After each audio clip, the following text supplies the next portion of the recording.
Hey everybody, welcome back to chemistry. And so we're continuing on in our book, and we're getting to a point where we're going to have to figure out how to take a name for a compound and get its correct formula. And so we're first going to do this for ionic compounds. And so I think the best way for me to explain this to you is to do a bunch of examples here. And so let's go ahead and look at our first ionic compound, which is calcium iodide.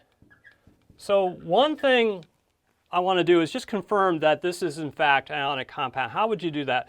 Well, if you look at calcium's location in the periodic table, what you would find is that it is in group 2, and so that classifies it as a metal.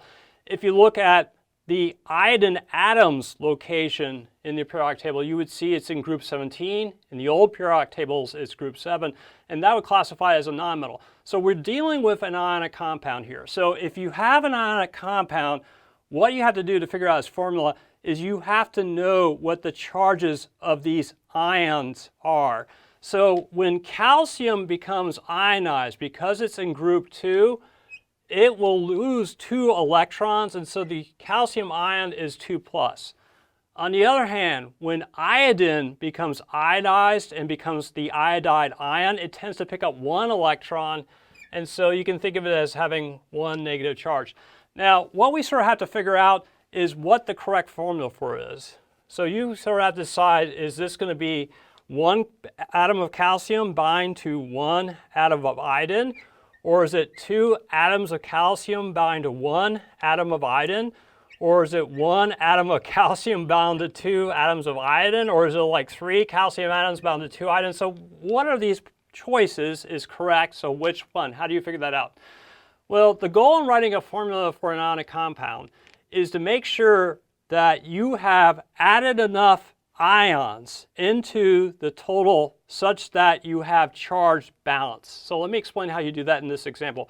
Notice that we have 1 calcium ion and it has a 2+ charge. We have 1 iodide ion so far and it has 1 negative charge. So my question to you is this: does this 1 negative charge balance the 2+ charge from the single calcium ion? And the answer is no. So this could never really form where you have 1 calcium ion and 1 iodine ion. What we have to do is adjust the number of ions necessary so that we get charge balance. And so the easiest thing to do to get charge balance is just to bring in another iodide ion. Now each iodide ion again has 1 negative charge, but now we have 2 of them for a total of 2 negative charges that balances the 2+ charge of calcium. So this is a stable compound, and so it forms by having 1 calcium ion, which we'll just write as Ca, and then we have 2 iodide ions, and I'll write it as I2. So it looks like this possibility is correct. Now I want to show you a more systematic way of figuring out the formula for a compound. And this is a kind of important technique which I think you should know. So let me go ahead and rewrite the ions and their charges here. And so this is another way to do it. What you have to do is you have to figure out what is the total number of charge that needs to be from both the positive ions and the negative ions so that they balance out. So how do you figure that out? The way you figure that out is you have to think of a number, a small number that both 2 and 1 go into evenly. That number will be the total amount of charge you need from the positive ions and negative ions that should balance out. So what is a small number that 2 and 1 go into evenly? So one small number is 4, but that's not the smallest one, right? 2 is smaller than that, and 2 is a number that both 2 and 1 go into evenly. 2 goes into 2 1 time, and 1 goes into 2 2 times, right? So that small number 2 is the total amount of positive charge and negative charge that needs to be represented in the formula. Again, what that means is that calcium needs a total of +2 charges, and iodine in the formula needs a total of -2 charges. So let me write that out. So calcium must, in the end, have a total of +2 charges, and iodine, in the end, must have a total of -2 charges. And when that happens, then you have charge balance and you have a stable formula. Okay, now let's go ahead and note what the charges of these ions are. So calcium has a 2+ charge, and then iodine looks like it has a -1 charge. So my question to you is this: if each calcium ion has a 2+ charge, how many calcium ions do we need to get a total of +2 charge for the compound? Looks like we only need one calcium ion, right? If each iodine ion has a -1 charge, how many iodine ions do we need to get a total -2 charges? We need 2. So it looks like this formula, to get charge balance, we must have one calcium ion and 2 iodide ions. So the correct formula, like we were thinking before, is CaI2. Okay, so let's do another one.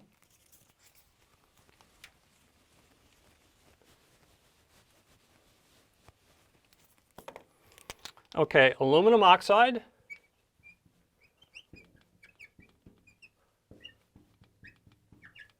Okay, so I'm going to use the systematic method to figure out what the correct formula for this compound is. And so you can look up the charge for the aluminum ion, and you'll find it is 3+. You can look up the charge for the oxygen ions, called oxide.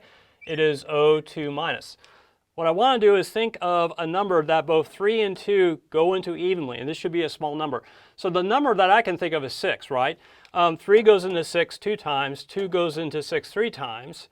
And so what does 6 tell you? What that tells you is that in this compound there needs to be a total of +6 charges from aluminum and -6 charges from oxygen, okay? So we have aluminum, and it must have a total of +6 charges, and we have oxygen, and it must have a total of -6 charges. Okay, so each aluminum ion is 3+, each oxygen ion is 2-. So how many aluminum ions do you need? If each one has 3+ to get a total of charge of +6, you need 2. How many total oxide ions do you need? If each one is 2- to get a total charge of -6, you need 3. So the formula should be what? 2 aluminums and 3 oxides, so it should be Al2O3. Okay, let's do another one.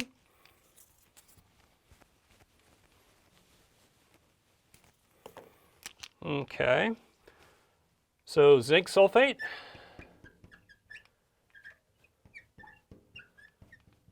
Okay, you can look up zinc in the periodic table, and I'm hoping you remember that zinc has a 2+ charge. Sulfate, I'm hoping you remember, is a polyatomic ion. Its formula is SO4, and the whole thing has a 2- charge. Okay, so again, what I want to do is think of a very small number that both 2 and 2 go into evenly. And so that number is 2, right? 2 goes into 2 one time. Now, what that means is that in this formula, zinc must contribute a total of +2 charges, and sulfate must contribute a total of 2- charges. So we have zinc here, and it must have total +2. We have sulfate, it must have a total of -2. And so each zinc ion is 2+, each sulfate ion is 2-. And so my question is, how many zinc ions do you need? If each one is 2+ to get a total of +2 charge, you just need 1, right? How many sulfate ions do you need? If each one is 2- to give you a total -2 charge, you just need 1.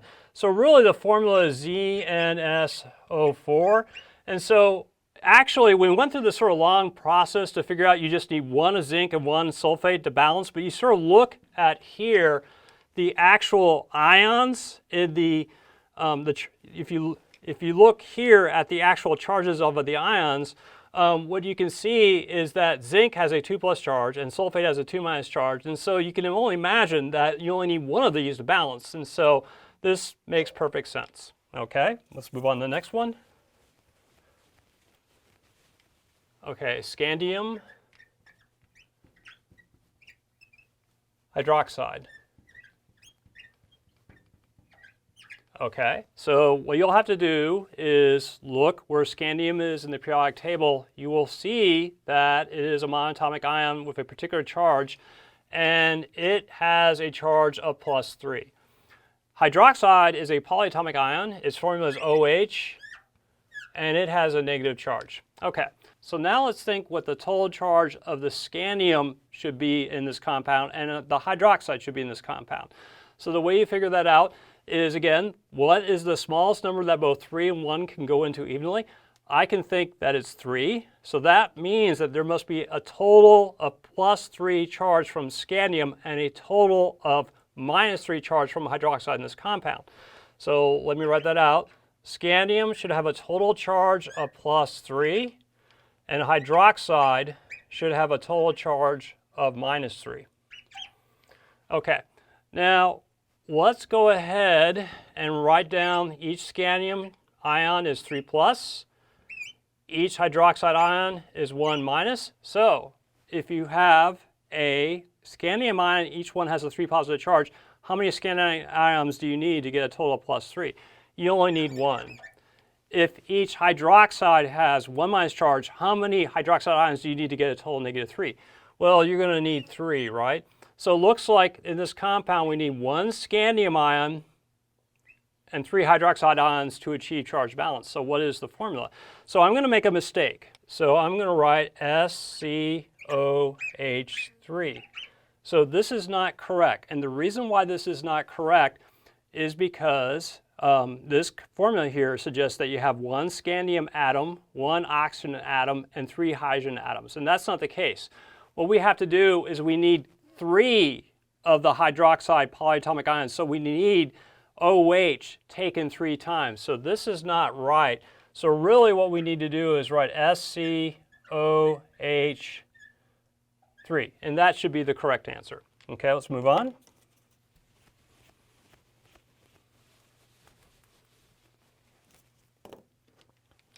Okay, cadmium phosphate. Okay, so cadmium as an ion is going to be its symbol here, which is CD, and it has a 2+ charge. Phosphate is PO4.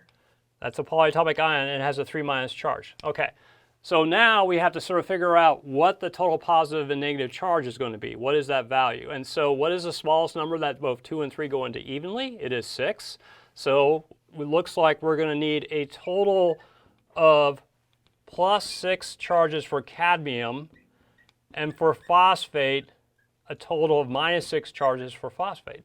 Okay, so we have cadmium has a 2+ charge, phosphate, each one has a 3- charge. So the question is this: if each cadmium has a 2+ charge, how many cadmium ions do you need to get a total of +6? You need 3. Phosphates, you need 2 of these. If each has a 3 negative charge, you get a total of -6. And so I think you can see the formula will be CD. It looks like 3 cadmiums. Now we need 2 phosphates. So again, be sure to put in the parentheses like this, PO4, and then 2, and that should be the correct formula. Okay. Next one.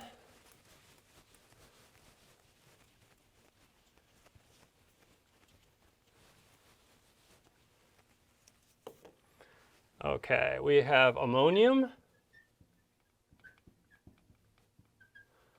hypochlorite.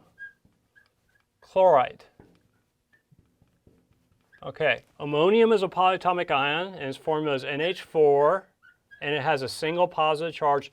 Hypochlorite is a little bit trickier to remember. It is ClO, and it has a single negative charge. Now, you can actually just kind of look at these formulas for the ions and figure out how many do you need to have in the chemical formula for charge balance. You see that every ammonium ion has a single positive charge, and every hypochlorite ion has a negative charge. And so they balance out as is. We don't have to add more to this. And so the formula is going to be NH4ClO. Now, sometimes people write it like this, NH4 in parentheses and ClO in parentheses. You don't do that. This is not right. And the thing to remember here is if you take a polyatomic ion only once, it does not need parentheses. So this is not correct. So NH4ClO without the parentheses is the right answer. Okay, one more.